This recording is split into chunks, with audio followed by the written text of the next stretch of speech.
Welcome to Seek Reality with Roberta Grimes. Joyous conversations about what the afterlife evidence and modern science combine to tell us is true about our one reality. You have nothing to fear. You are eternal and you are perfectly loved.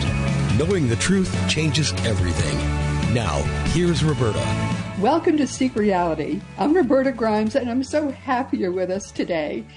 This week, we celebrate a joyous Seek Reality tradition that goes back now for many years, actually. Lots of people know about the Spiritualist movement, which began with the Fox Sisters as a 19th century spiritual movement in the U.S., and it soon spread to Great Britain, France, and it's actually been in a lot of places now. But Spiritism is something a little different.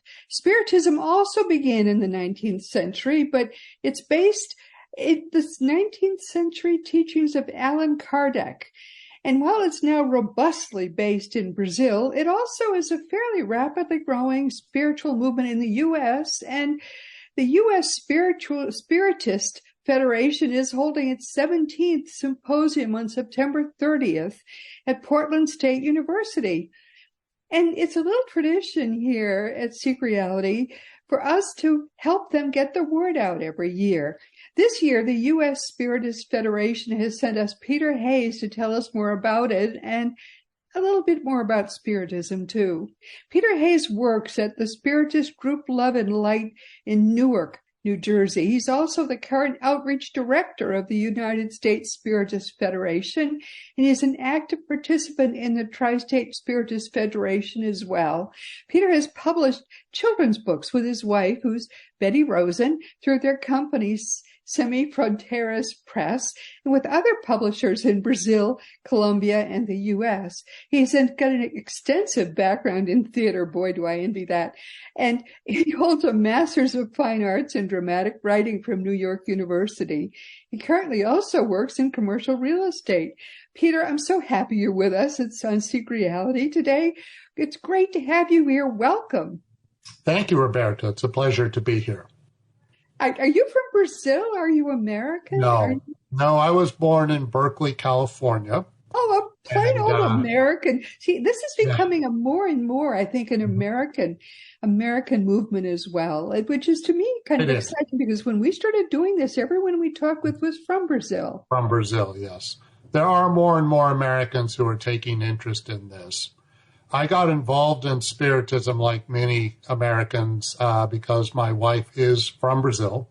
So I had a significant other who was Brazilian, and it was through her that I got introduced to Spiritism, which was, well over 25 years ago now. But my wife is Jewish, and we're an interfaith couple. I have a Christian background. But she was interested in Spiritism, too, because in Brazil, there tends to be a tradition of people taking interest in different religious directions. So if one's Catholic, one might be interested in also Eastern religions and things like that. And so through her, originally, I started learning about Spiritism. And the Spiritist group, or the Spiritist center I belong to, Spiritist group Love and Light, is the one that I started with. And so I'm here many years later, still at that center.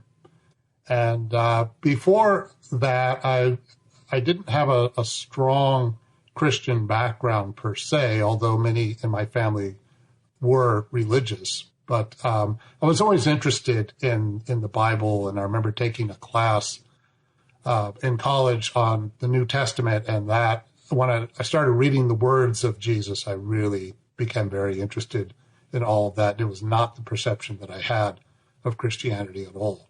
And but I was also very interested in reincarnation even before I met my wife. It just something that about it felt very truthful to me. And then the more I learned about Spiritism, the more I gradually became very, very interested in it. And now I'm not only an active worker, I'm actually the president of the center right now.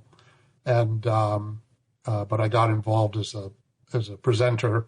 And so I've spoken on a few topics on Spiritism as well, and have been in several Spiritist symposiums in the past. So tell us a little more about Spiritism. So I remember when I first got involved in kind of helping the Spiritist movement, I did study it, and I read some of what Alan Kardec had written, and I thought, wow, this is really interesting. Right. I mean, I can see why people are attracted to it. So Sure. tell us a little more about it. Well, Spiritism is a holistic approach to life that is a mix of philosophy, religion, and science. It takes all three very seriously. And it deals with the nature of spirits and their relationship between the physical world and the non-physical world. Spiritism believes in reincarnation. It focuses on why we are here, what is our purpose in being here, and that we're all on a path to progressing spiritually. I would say to be a Spiritist, you kind of need two basic things. You need to first believe that there is a God, or at least some kind of higher power. I understand not everybody's comfortable with the word God, but certainly believes in an all encompassing force. So Spiritism believes that God is the first cause of all things. God is certainly all good, that God is all encompassing. And there are both physical laws as well as non-physical laws, divine laws that govern the nature of our existence. The other thing I think you need to be a Spiritist is believe that we do have a soul, a spirit that is immortal and that will continue beyond the body. So the exact opposite of Spiritism is if you're, say, a materialist who believes that the soul, the sum total of our existence is based upon the workings of our brain, and that's it. So Spiritism has the opposite approach. And so Spiritism tries to really focus on what it means to lead our lives as ethically as we can. So we follow the teachings of Jesus. The morality is laid out in Jesus. The Sermon on the Mount's a good example of that, for instance. And in doing so, it's about making spiritual progress, that every life we lead is an opportunity to learn and to grow. And because Spiritism stresses cause and effect, it's one example of how Spiritism is kind of a blend of Christianity, but it's also got elements of Hinduism and Buddhism is in it as well. Yeah, I when it remember talks that. about cause and effect, and that everything we do has some kind of consequence, but it's not a one-size-fits-all. Everyone's journey is unique, and so the consequences of our actions, whatever they may be, can vary a great deal. But so Spiritism is a very optimistic approach to life in which we do believe that because we continue, it really makes a huge difference as to how we view things. Everything we go through, no matter how difficult it is just for the moment, and it's not the permanent state of things. Also, I think is important is that when Spiritism talks about material things, it's not that the material is bad. Money, for instance, is not bad. It's simply a tool. Our relationship with the physical world is an opportunity to learn. So everything that we experience through the material life is an opportunity to learn. The journeys we have in our bodies are opportunities to learn. But that stuff is not permanent. So when we become overly attached to it, something Buddhism stresses, by the way, but when we become overly attached to the physical, then that can lead to sources of unhappiness. Yeah, I mean, I remember it made a great deal of sense. Mm-hmm. But there's not so much communicating with the dead then. Well, there is. The way it's done, though, is you mentioned Alan Kardec, who was a French educator in France. And in the 1850s, he put together what's called the Spiritist codification, right, which are 5 books. The Spirit's book, 1857, followed by the Medium's book, 1861. Then the Gospel According to Spiritism, which is 1863. Yeah, this is a quiz, by the way. Yeah, this is the quiz. And then Heaven and Hell was 1865, I believe. And then the last book, Genesis, is 1868. So in about a 10, 12-year period of time, what we call the Spiritist codification was put together. Uh-huh. Allan Kardec did this with a team of higher level spirits. So the information was all obtained through mediumship. Right. And a lot of the source and the information we have certainly comes from the other side. Kardec makes his comments, but he was in tune to the higher level spirits. And so when we talk about Spiritist books in general, a lot of it comes through mediumship. I'll get to how mediumship is practiced in the Spiritist Center in a moment, if you like.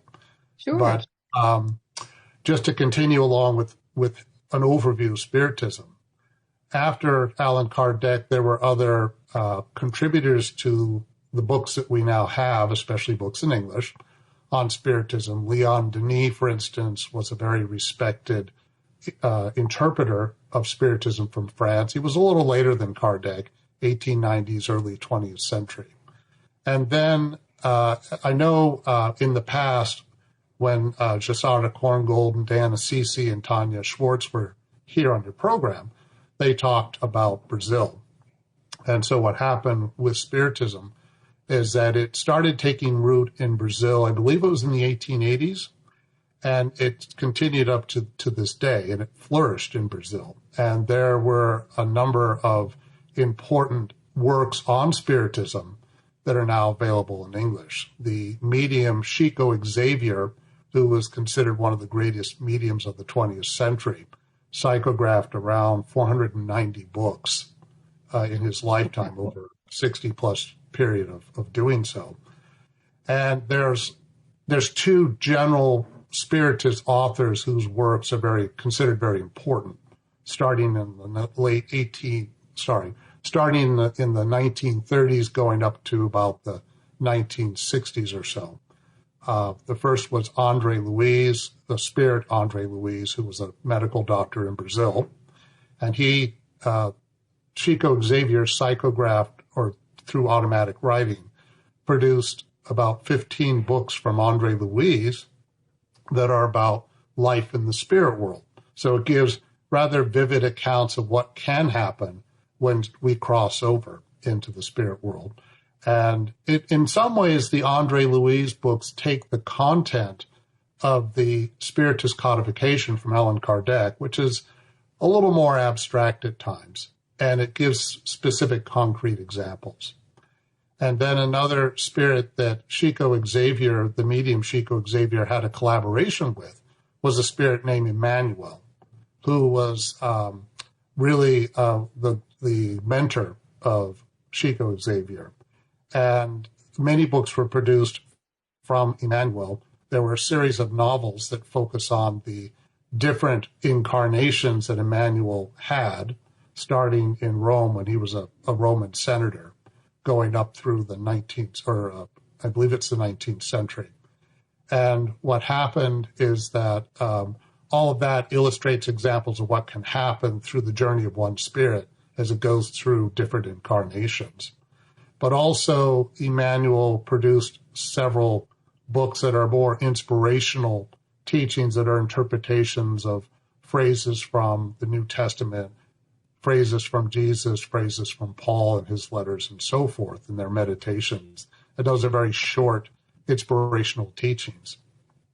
So those are two. There's many other books by Chico Xavier that he psychographed, but those are two of the major works in English that people can read. And another important medium, just to get us up to the present, would be Givaldo Franco, who is born 1927. So if I'm doing the math right, I think he's 96 right now. And Givaldo Franco started psychographing works in Brazil in the early 1950s. And he's produced around 290 books. And there's a number of spirits that he's worked with. And one of them is Joanna de Angelis, who was a spirit who was a nun. If you look her up, she's a historic figure.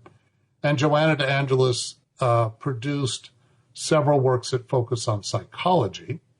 And these works have been produced over the last 35, almost 40 years now. And more recently, about little over a year ago, I think was the last one. And actually, the U.S. Spiritist Symposium that we're doing on September 30th in Portland, Oregon, is in part inspired by the works of Joanna de Angelis, because the symposium takes a focus on psychology and our relationship to finding a mental balance and mental health, because the symposium is spiritual path to mental health. And if you look at the works of Joanna de Angelis, she's stresses Jungian psychology, but also transpersonal psychology as well, which are transpersonal psychology is more recent meaning the last 50 years or so approach to psychology. And so Spiritism has works up to the present is the general point. If I may continue a little bit more on the history part. I think this is fascinating. And okay. It's your movement looks a lot more modern, up-to-date, sophisticated than what most people think of as a spiritual movement, because most of them are like flies in amber. Okay. You know, they're like 100 years ago, people thought this, and now we still do the same thing. Or 1,000 years ago, people thought this. We're still doing the same thing. Right. Whereas yours is really quite a modern, up to the minute way of thinking, which is very fresh. Yes. That fascinated me. I remember when we first started working with the Spiritists, that we don't stop learning, which is to me very, very important. Absolutely. I mean, the Spiritist Symposium is focusing this year on psychology. It's different themes every year. But Spiritism strongly advocates psychology. And there's an important creed, if you will, in Spiritism. I think Dan Nassisi may have mentioned this in his program with you, which is we follow science in that if science proves that anything we think is positively not correct, then we must follow science. So Spiritism, when it talks about not accepting the dogma of religion, that has more to do with, as you just said, having these entrenched beliefs that, this is what we thought hundreds of years ago, and we're not going to change now, no matter what scientists tell us, and that kind of thing. Spiritism does not embrace that at all. We certainly understand that not everyone believes in the afterlife, and that's fine. But certainly there's a lot of elements to science that Spiritism is very interested in, and certainly does talk about in modern presentations. No, I think that's part of what engaged me when I first started studying what you all believe. It's not so much about beliefs, it's about what you've been able to learn about what's true. Right. I mean, when I've studied the afterlife, there's so much about it that's real. I don't think it's possible to be a naysayer anymore. So I'm not worried that you're going to disprove that. But there's so much that people have believed in the past, and in religious or spiritual terms, which just isn't true. For example, hell is a very good example. There just is no hell. I know there's no hell. So the fact that you're all still trying to understand what's true and to better understand what's true and to come up with better ways of looking at what's true, which is why I was very interested in your theme for this year, in the spiritual path to mental balance. Right. Well, that's up to the minute, it seems to me. Yes, if anyone needed mental balance, it's modern people, for heaven's sake. I mean that's big. It focuses on a few things. Part of it is based on the premise that if we're only looking for external ways to find happiness and stability within ourselves, then we're going to suffer, very likely. Maybe not in the short run. In other words, like a simple example would be if I assumed that my title in life, what I do for a living, is going to make me happy and that's going to impress everybody. Well, it might for a little while, but it doesn't really cause a deeper sense of spiritual fulfillment. True. And so that's part of it. Another part of it is that anything we're struggling with emotionally today, psychologically, has a lot to do with the prior history of our spiritual journey. What have we done in the past? What have we not done in the past? What are we here to work on within ourselves? And so when we talk about who we are, it's a combination of our experiences in this life and all the things that psychology tells us about the kind of childhood we have and whether we're repressing memories or not repressing memories. But then there's also the prior incarnations and the effects of that on us as well. By the way, Spiritism doesn't necessarily believe we need to go back and remember everything we've done in prior incarnations. Part of the argument for that is that sometimes it's just too much. If we knew everything that we did, it might be really hard to live with that. You'd start dwelling in the past, which is not productive for now. That's right. Exactly. It misses the point. Right. Yeah. So how does it fit together? I mean, is there a spiritual component to our mental issues now? I mean, how does it? Have you researched that? How it works? Yeah. The way Spiritists talk about it is that the spiritual component is based on the spirit being immortal, and that we are a product of everything that we've gone through up to this point. So there's that. Yes. But also we're very much connected and a part of our bodies, of course, and so there is a physiological component to it as well. Mental health, for instance, is understood as often a chemical imbalance of one kind or another. True. And that's true. What Spiritism adds to it, not just Spiritism, I think, but certainly Spiritism stresses, is that if there's a spiritual component to it, if we're, say, suffering from some severe mental health issue now, that might be a result of something that we've done in the past, the spirit itself is not mentally ill in perpetuity. That's an important point. In other words, we would go through a current lifetime in which we're experiencing mental health issues, depression, anxiety, fear, addictions of one kind or another. It may not be the first time we've gone through that, but it's something that the spirit has to try to work through.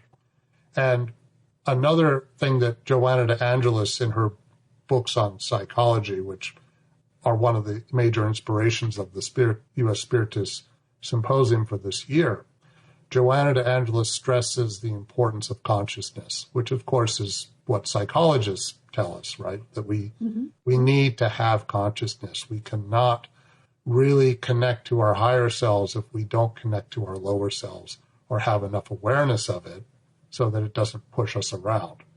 And that it's very important that when we talk about trying to integrate with our deeper selves, that means, who are we? Do we know who we really are? And that's, an ongoing process. But it's so important that we begin to really tap into our lower selves enough so that we can then begin to let that go a little bit more. And that process takes a while. I mean, it's different for everyone, right? Some people might let go of certain qualities that they are better off without. Maybe they can do it quickly. Others, it may take more than one lifetime. It could certainly take a full lifetime. Yeah. So what's the role of, do Spiritists believe that we have spirit guides? Do we work with our spirit guides? Is that a part of? Yes. Spiritists believe that we have what they often call them mentors. There's different names for them. Sometimes we don't use the word angel very much, but certainly it's the same idea. that we have a spirit that's a little more evolved than we are, not necessarily a spirit that's much more evolved, but further along than we are. And that spirit takes an active interest in what we're doing and can help us.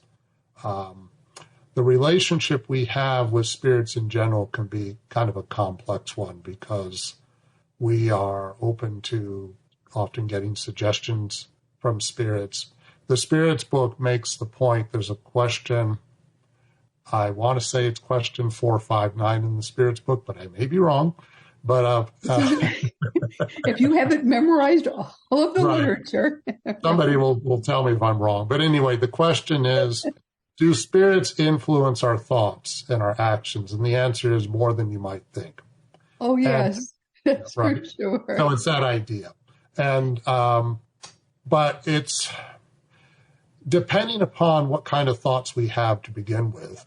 We can attract spirits that may be trying to help us, or if we're very negative in our thoughts, we may be attracting spirits that would love to encourage us into wrongdoing of one kind or another. So, but it's up to us to take the responsibility to have enough awareness and consciousness of what our regular thoughts are, that we're trying to attune ourselves more to the good rather than, say, to the negative. Actually, something I wanted to mention, you'd mentioned before about hell. There's not a hell. The fourth book in the codification, the book Heaven and Hell, what it says is it agrees. It rejects the idea that there's a permanent hell from which you can never, ever, ever get out of. What it does say, and what Spiritism tends to say, is in the spirit world, what we call hell is a reflection of our own thoughts. So if you think about it here, people who are very negative and are constantly seeing how messed up everything is, they're kind of putting themselves through hell, right? I'm sure you've had the experience of you got somebody who's always got a problem and you try to help them or make suggestions and they can always tell you why it won't work, right? And They're so in their people own are mental just prison, yes. Yes. So that's the idea. What we call hell is the prison that we create for ourselves. Oh, yes. And so as a general point, what we experience in the spirit world is a reflection of our current emotional state, which is subject to change. So the more we work on ourselves, the more we start to have consciousness, the more we start to improve, then the environment in the spirit world also changes. And so, again, hell, I say in quotes, is a temporary state of things. Interestingly, in the book Heaven and Hell, there is testimony from, I think, well over 60 different spirits about what their experiences are. Some are happy, some are not happy, some are called suffering spirits, which means they're kind of confused and don't quite know what's going on. Others are further along. They're spirits of criminals, they're spirits that committed suicide, and they all had different experiences for now. I mean, it's a snapshot of where they were at the time that occurred. But again, what's optimistic about Spiritism, and it's not just Spiritism that says this, is that we are able to change, we are able to evolve, and our reality will reflect that as we go forward. Yeah, I think that's a different way of expressing pretty much what I've come to understand too from my research. It's not permanent, and it's not, we put ourselves there. Yes, we do. Yeah. God doesn't put us there. It would be great if we could say God did, because then we wouldn't be responsible for it. We would love to be able to offload that responsibility, but it's all our own. Well, one way Spiritism, I think, understands the workings of God is when we talk about divine law, it's kind of like this. What we experience in the spirit world is a reflection of our thoughts. Thought is very powerful. It's almost the engine, if you will, in the spirit world. So God has created these parameters, and we're operating within the parameters. Yes, we have free will. Up to a point, we have free will. But there are boundaries, so we can't do whatever we feel like. And one of the things that Spiritism talks about is the more we evolve spiritually, the vibration of the spirit changes. So the higher your vibration is at will, the more you go to a place within the spirit world that's more pleasant. When your vibration's on the lower side, as a reflection of thoughts, then you might be in, they call it the lower zones in Spiritism, which would mean spirits that are more on the suffering side. Mm-hmm. And how long they stay there really depends in part on them. Sometimes they do get help, but they have to be ready to want help. And that's right. key. That's very important very for people important. to understand. Right. Yes. Right. So Spiritism strongly emphasizes that responsibility matters. Personal responsibility matters. Yeah, of course we need help sometimes. Sometimes we're stuck, but we have to want help. And if we don't want help, it's like a simple example, someone who's an alcoholic. Alcoholics can recover and put their lives in a much more positive path, but they have to want to do it. And of course, there's help if they want it. But sometimes what happens with alcoholics is they're in denial. Oh, yeah, I could stop tomorrow. I don't know whatsoever. But they don't. I know someone like that right now. Yeah, exactly. Yeah. And, again, all of us have to make choices as to whether or not we want to try to make our lives better or stay where we are. Another thing Spiritism stresses, by the way, and this is in the Spirits book, the first book of the Spiritist codification, which asks well over 1,000 questions. It's more than 1,019 questions about the nature of our existence. And there's a section of divine laws that come from God, and one of them is the law of progress. And the law of progress says we will advance. How quickly we advance depends on us. So, yes, we might make good strides in one lifetime, or we may kind of coast along and just sort of hang out and not really do too much for now. But eventually, something will give us that little shove, and we will move along. We can't stay in limbo forever, so to speak. Many people who email me want to advance, and mm-hmm. they're prompting me to say, ask them how can I advance? What would you say to people who asked you that question? If I really want to advance, how do I do that? Well, that's a tough question, but it's a good one. I think certainly important is, if you think about the core of Christianity and Jesus' teachings, it's forgiveness. So whether we have to forgive others or forgive ourselves, both, certainly, that's an important part of it. And patience is certainly key, because sometimes when people want to change, that's wonderful. But if they're hoping to change everything by next week, well, it doesn't happen that way. We learn better, usually we learn better when we learn slowly through trial and error. And if we can learn to forgive ourselves when we make mistakes, and this is one thing Spiritism stresses, again, the teachings of Jesus, is the importance of compassion. Compassion for ourselves, and certainly compassion for one another. And the way in which any important relationship we're in, whether it's a friendship or a romantic relationship, the more we can learn to accept one another for who we are, rather than I'm going to change that person, which usually doesn't work, to put it mildly.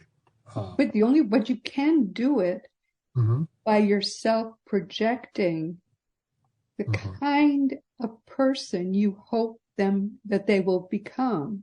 Right. If you're a shining example of what you hope that they can want to become, mm-hmm. then little by little, they may want to become that kind of person too. But your answer was so perfect. Mm-hmm. Forgiveness. That's what Jesus said. Right. And how many times do I have to forgive when he does the same stupid thing over and over again? How many times? Right. Jesus said, even 7 times, Jesus? He said, no, 70 times, 7 times you need to forgive. Doesn't matter how many times he does it wrong. Exactly. Always forgive. It's very important. in the Gospel according to Spiritism, that's the third codification in the third book in the Spiritist codification. It talks more about the teachings of Jesus, and it talks a lot about what forgiveness is about. And forgiveness is certainly letting go. It doesn't mean we forget. Say somebody really hurts us. How are we going to forget that? It's impossible. But are we going to hate them forever and ever and ever? Just let it go. Just let it go. Because when I was saying before about the level of a spirit's level of vibration in the spirit world, if a spirit is full of anger and hatred and that person did me wrong and I'm never going to forgive them and I'm going to get even with them, if all that's going on, that keeps our vibration very dense. And so that keeps us, And you have to stay there with that person? No. You just love them. Right. And you bless them. Yeah. And you move on. You don't have to stay with them. Right. As you were just saying, I think forgiveness is about letting go. That's right. And it's essential because if we hang on emotionally to something, we're only harming ourselves. That's right. Ah, perfect, Peter. That's perfect. You wrote some books. Do you want to promote your books a little bit? Oh, okay. All right. My wife, Betty Rosen, is her pen name. And we've collaborated on a few different children's books.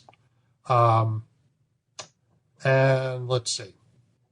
One of them is a book she wrote primarily called A Heart Alone in the Land of Darkness. It's an allegorical story about a heart searching for an owner in a land where everyone's lost their humanity. And so the heart's trying to find someone to connect. That's a children's book? That's a children's book, yeah. Wow. Those are older children, though, right? not small children. Okay.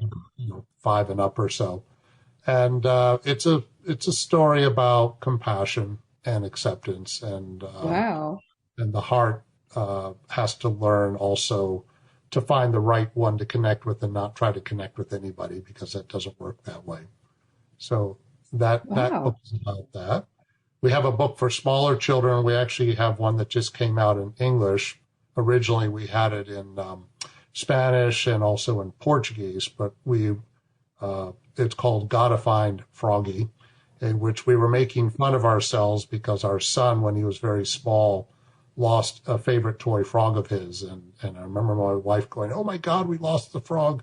And we tried to find it. We went back to the restaurant and the frog was gone. And we did try to get a new one, but we couldn't. But that kind of became the impetus for doing a story in which we make fun of well-meaning parents that are a little over the top in trying to replace the sacred frog, so to speak. And it's in part a story about that, and it's also a story about letting go. That's for smaller children. And then for young adults, we have a book called Two Continents, Four Generations, which is a story about an American Jewish boy who gets in touch with his Brazilian Jewish heritage through the story of his grandfather. And it's based on my wife's family who left Poland in 1939, just literally days before Germany invaded in September 1st. Wow, that was good to pick it out. Yeah, my wife's oldest aunt was 16 when she left. She kept a diary, but unfortunately the diary got lost, but she remembered a lot about the trip.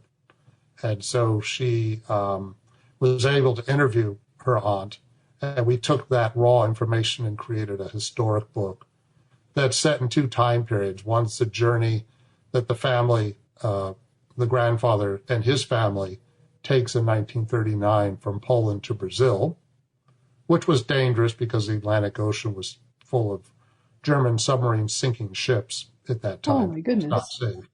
So they had to really go on a circuitous route all the way, stay close to the borders of Africa, all the way down and then back up to Brazil. So there's that journey in the book. And then the American boy who's is doing a modern trip in the present with his family from the U.S. to Poland. And that in part was inspired by after my wife and I were interested in this book and we started to write it, we wanted to go to Poland, to the town her family came from.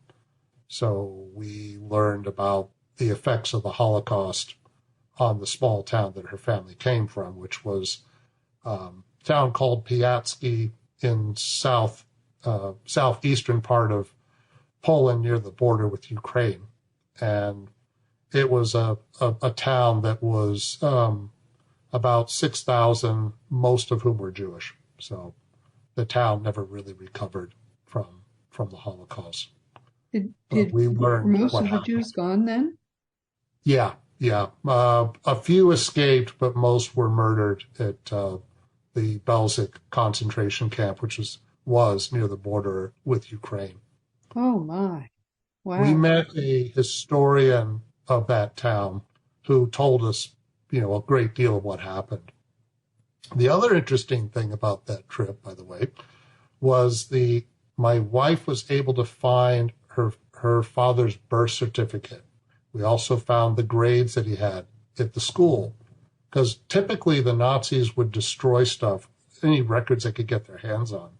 But this town had some records that were still intact. And so she was able to bring back birth certificate, marriage certificate, if I remember correctly, and things like that in Polish. But my goodness. So it was a very moving trip, kind of a depressing trip, I must admit. But yes, but to save the records of those people is so precious. It's a very worthwhile trip, and I visited the camp Auschwitz on my own, and then we together went to another camp called Majdanek, which was on the outskirts of Lublin.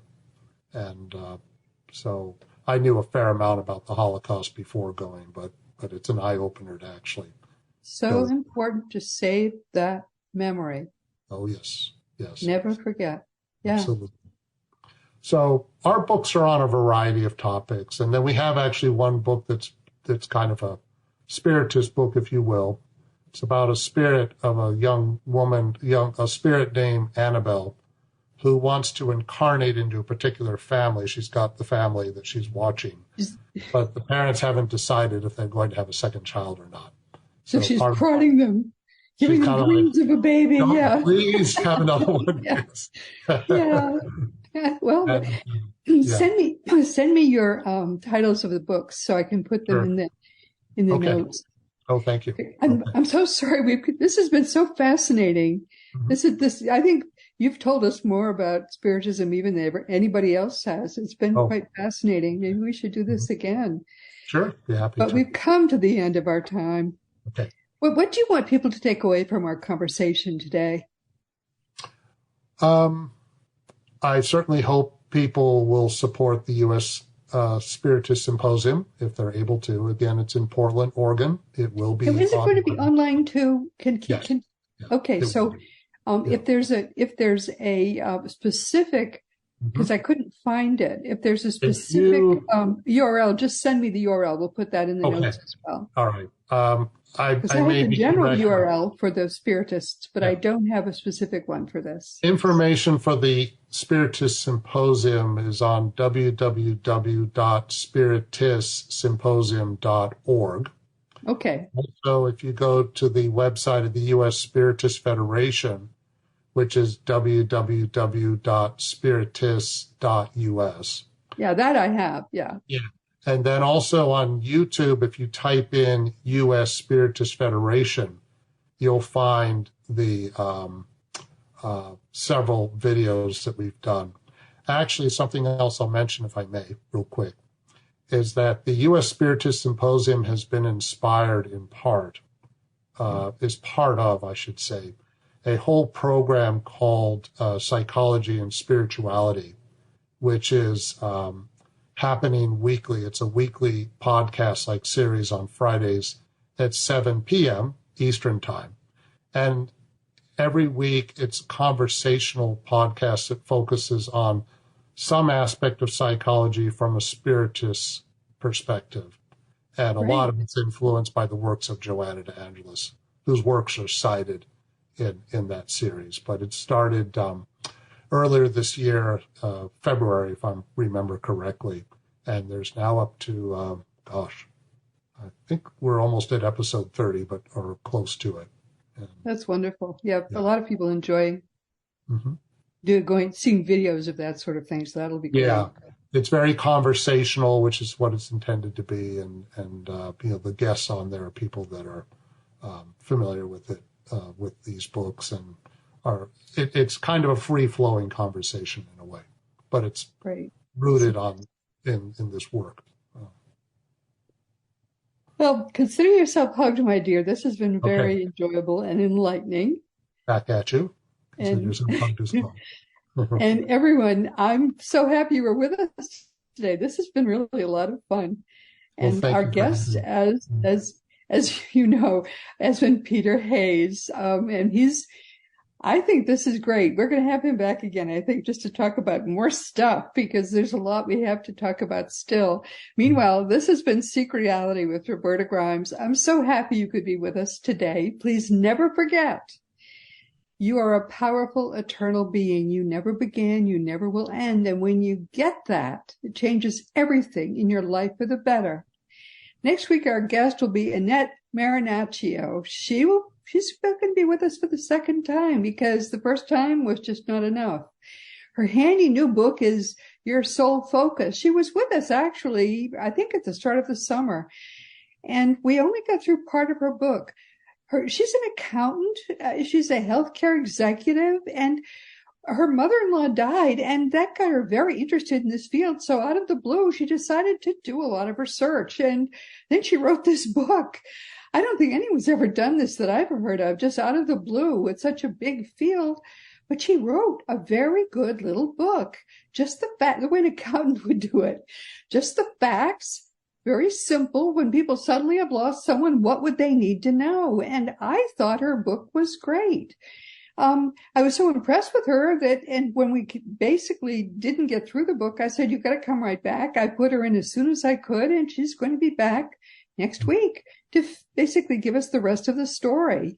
And I think you're going to really enjoy hearing from her again. So please just join us next week. I think you'll see why. This week, our guest has been Peter Hayes. Peter is part of basically a tradition. They always send us someone from the Spiritists just to talk about their next Federation gathering. And this time it's going to be this September 30th from 9:30 to 6 in Portland, Oregon. But frankly, I think Peter's a very interesting guy, and I just want to talk to him again. So we'll have him back again just to talk about other stuff. He's a worker at the Spiritist group Love and Light Network in New Jersey, and he's their current outreach director from the Spiritists, the Federation. But frankly, there's a lot, I think, as you see from hearing from Peter, there's a lot that people learn when they get very involved in the Spiritists. Each person we've had that they've sent to us has kind of been, like him, kind of deep into what is an interesting movement, because unlike other people who get very involved in their religion, he's a seeker. He's been seeking, and I mean, here he could probably talk for an hour about the Holocaust. I've really have never met anybody who has done a lot of interesting stuff with the Holocaust, and that I've never talked about it myself, but that's an area that I'm very interested in, and maybe we'll have him back just to talk about that. So frankly, Spiritism, the Holocaust, there are a number of topics that I would really like to talk more about. And so we'll have him back to talk about that. But Spiritism continues to grow in the U.S. in part because it's not a religion per se. It's a spiritual movement. And people are seekers now because the country is falling apart, and it shouldn't be falling apart. It's falling apart because the people in it are being led astray in a lot of different ways. So let's each of us individually try to find our own path toward truth, and then maybe we can lead one another back to where we should be going, and we'll lead one another back to God. And that's where I think all of us are going now. So I think Spiritism is going to be one of the ways we all do that. And now, of course, it's also time to once again mention that Seek Reality Online is your one-stop resource for all things afterlife. Just go to seekreality.com and start to learn for yourself that your own reality is eternal.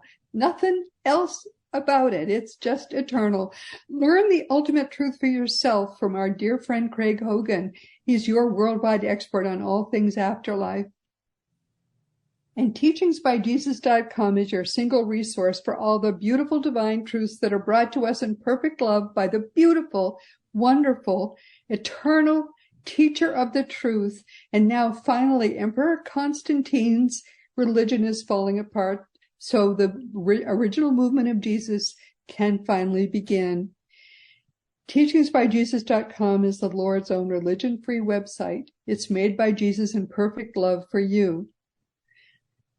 Finally, my own nonfiction books are Liberating Jesus, My Thomas, The Fun of Dying, The Fun of Staying in Touch, The Fun of Growing Forever, The Fun of Living Together, and The Fun of Loving Jesus, Embracing the Christianity that Jesus taught. For young children, there's The Fun of Meeting Jesus, which is a beautiful picture book. I wish I had drawn the pictures, but I'm not that good an artist. However, it's a beautiful book. We actually have the pictures for another of the book. If I can only find the time to write the words, we'll have another picture book for children. You can find all of these books wherever books are sold. You may have to order them, of course, but you can find them anywhere. And the adult books also are available as audiobooks, except for the last. I'm trying to find the time to do it as an audiobook, and then we'll have that one as well. If you want to talk about any of my books, or if you want to talk about anything at all, you can always contact me through the green contact block on robertagrimes.com. I answer emails if you give me your correct email address. And all of the more than 500 past episodes of Seek Reality are available wherever audio podcasts can be found. And you can listen to new audio episodes each week with the Seek Reality app that you can find for free wherever free apps are available. You also can see the new video episodes each week on Roku or Fire Stick. Meanwhile, this has been Seek Reality with Roberta Grimes. Please enjoy and make the most of this coming week in our one reality, always knowing that you, out of all the people in all the world, in all the universe, in all the universes that ever have existed or ever will exist, you most of all, you are perfectly loved. You've been listening to Seek Reality with Roberta Grimes. Roberta blogs and answers questions at robertagrimes.com. Join us every week as we explore what the afterlife evidence and modern science combine to tell us is true about the one reality we all share. Knowing the truth changes everything.